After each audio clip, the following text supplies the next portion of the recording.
ఎవరి కొరకు ఎందుకొరకు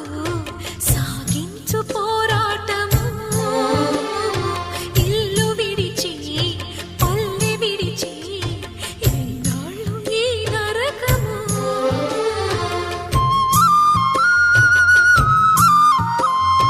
గుండెలో బాధలను దాచుకోవాలి